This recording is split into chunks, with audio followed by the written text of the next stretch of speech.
Apakah COVID-19 sudah usai?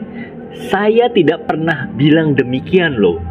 Jadi kita sebenarnya telah gagal melakukan eradikasi COVID-19. Berbeda dengan SARS-CoV-1 yang memang sudah musnah dari muka bumi ini. Karena memang COVID-19 cepat bermutasi dan menjadi kebal terhadap sistem imun alami maupun sistem imun yang terbentuk dari vaksinasi. Sehingga transmisinya menjadi begitu cepat. Jadi COVID-19 tidak akan pernah usai. Jangan delete aplikasi Peduli Lindungi. Bisnis antigen, PCR, dan vaksin mungkin masih akan terus berjalan, walaupun secara idealis hal ini tidak memberikan dampak yang bermakna. Mengapa?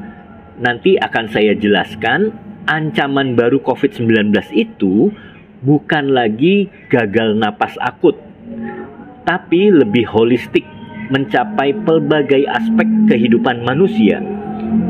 Varian baru COVID-19, fatality rate-nya memang jauh lebih kecil. Jadi kalau kita kena COVID, jarang akan menimbulkan keparahan, sesak napas, sampai menimbulkan kematian. Namun, efek jangka panjangnya bisa berdampak pada seluruh kehidupan manusia sepanjang hidup manusia tersebut. Ini yang disebut dengan long COVID. Long COVID membuat kualitas hidup manusia menjadi jauh lebih menurun. Bahkan bisa memperpendek rentang usia hidup manusia. Mengapa demikian? Infeksi COVID-19 akan memicu timbulnya penyakit metabolik dan penyakit degeneratif. Hal ini terjadi karena virus COVID-19 dapat mengacaukan sistem imunitas dan sistem pembekuan darah yang mengakibatkan tubuh bisa mengalami kondisi radang dalam jangka waktu yang cukup panjang. Lalu, apakah kebijakan-kebijakan pandemi harus tetap dijalankan seperti lockdown, PPKM, pakai masker, social distancing, pemeriksaan antigen PCR, kewajiban vaksinasi? Strateginya harus berbeda.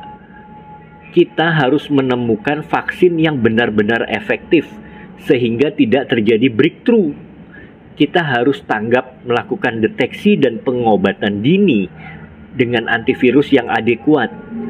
Dan masih banyak PR bagi para dokter untuk mengenali dan mempelajari terapi pada kasus long COVID ini. Demikian penjelasan saya.